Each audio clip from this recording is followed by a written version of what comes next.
उस्मान भाई थोड़ा जा टाइम दो समय।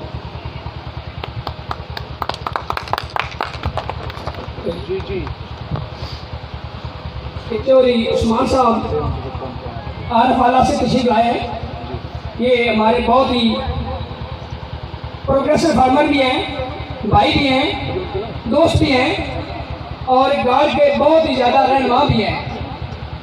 दोस्तों, इनको हमने बुलाया इधर, ये पंडाल और ये हमारे बॉस और आप तो इन लोगों के साथ एक दूसरे को मुखातब होने के लिए ये आपको वो चीज़ें बताएगा जैसे जो इसने भी ये पैदा ली है और आप भी ले सकते हैं। ये आपको वो गाइडेंस देगा। जी सर। बिस्मिल्लाहिर्रहमानिर्रहीम। मेरा नाम चौधरी उस्मान खालिक आरावाला से मैं बिलोंग करता हूँ और 600 एकड़ मेरा ज़मींदारा है। आलू, मक्की और मूंजी का मैं काश्तकार हूँ।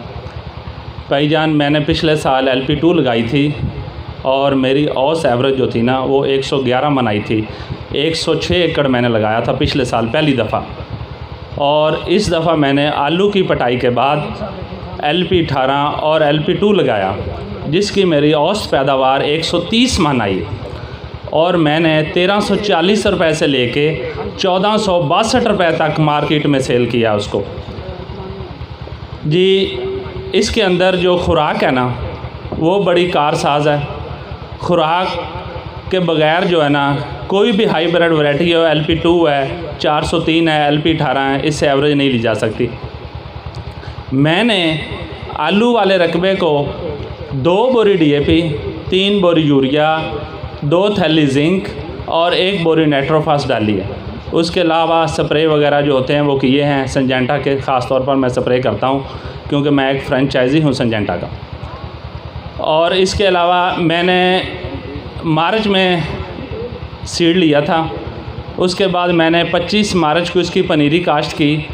बड़े अच्छे तरीके से मैंने पनीरी को मैनेज किया और तमाम जो ग्रुप के दोस्त हैं उनकी रहनुमाई भी मैंने की। और फिर मैंने जो है ना 25 अप्रैल को जाके मैंने इसकी शिफ्टिंग शुरू कर दी।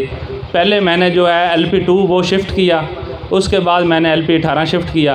LP2 जो है उसकी जो एवरेज है वो 115 मन है और LP18 जो है उसकी एवरेज जो है वो 130 मन है ना जी। यदि खुराक जी DAP है ना जी वो तुसी थल्ले पानी है।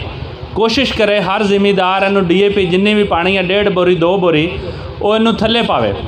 ठीक हो गया। जिदन थोड़ी जी हैगी है सीधी हो जाए, पनीरी खड़ी हो जाए, सर सबज हो जाए, उदों तुसी जिहड़ा हैगा ना इनू 1 बोरी यूरिया नाल उहदे जिहड़ा तुसी 1 थैली जिंक दी इनू तुसी छटा करना। ठीक हो गया। हर 7 दिन बाद 1 बोरी यूरिया तुसी इनू छटा करनी है। जिदन थोड़ी जिहड़ी है नर्सरी जिहड़ी हैगी है हो जाए 25 दिन दी, उस टाइम तुसी जाके 1 थैली कार टिप दी नाल इनू छटा करनी है। उदों बोरर की शिकायत आ जाती है। जिहड़ी LP2 आ उन्होंने बोरर थोड़ी जी ज़्यादा आती है। कोशिश करना कि हर जिमीदार उन्होंने देखता रहे। जिहड़ी LP18 वा उन्होंने बोरर बहुत कम आती है, बहुत कम। ठीक है। लेकिन जिहड़ी एवरेज है वो LP18 की ज़्यादा वा। ठीक है। कोशिश ये करनी है भी 30 तो 32 दिन के अंदर अंदर यदी जिहड़ी खुराक आ वो पूरी कर दी जाए। इस तो लेट नहीं होना। जिहड़े दोस्त इस तो लेट खुराक पाएंगे वो 100 तो उत्ते चले जाएंगे। 100 तो उत्ते का मतलब है भी वो 110 दिन ते 105 दिन ते 108 दिन ते चले जाएंगे। जिन्नी जल्दी खुराक पूरी करोगे उन्नी जल्दी ये जिहड़ा पक के तैयार हो जाएगी, कटाई वास्ते तैयार हो जाएगी। और दोस्त कोशिश करन भी जिहड़ी मक्की 10 मार्च तो बाद लानी है उन्होंने मक्की ना लाण, उत्थे LP2 जिहड़ी है उन्होंने काश्त करन। और मज़ा ही थानू और कुछ आएगा। 1400-1300 रुपये मार्केट रेट होएगा। पिछली दफ़ा मैं स्टार्ट ते 1050 रुपये सेल की सी और इस दफ़ा स्टार्ट ते रेट अच्छा वा, एंड ते रेट जिहड़ा वा थोड़ा कमज़ोर है। लेकिन अज भी साढ़े आरफाला मंडी 1275 रुपये LP18 और LP2 जिहड़ी है सेल हुई है। दूसरा, जिस तरह राव साहब ने गल की है, साडा एक सैमीनार हो रहा गाड़ वालियां दा, उस मैनू उन्होंने इनवाइट किया है कमालीए तो। उस मेरे एक दोस्त ने मलिक अब्दुल रऊफ साहब, वो दाऊद एग्रो कंपनी के मैनेजर, उत्थे उन्होंने मशीनां मंगवाई हुई ने जिहड़े पनीरी ट्रांसप्लांट कर दियां ने और उस तो अगे जिहड़ा हैगा पनीरी लगाने वाली मशीनां भी उन्होंने मंगवाई हुई ने। उन्हों की उत्थे नुमाइश है। अगर कोई दोस्त जिमीदार उन्होंने जाके चैक करना चाहे वो साढ़े नाल चले चलन, असीं उन्होंने लै चलांगे कमालीए। जुमेरात वाले दिन उत्थे सैमीनार हो रहा गार्ड वालियां दा। ठीक है। उत्थे उन्होंने सानू इनवाइट किया है। ठीक हो गया जी।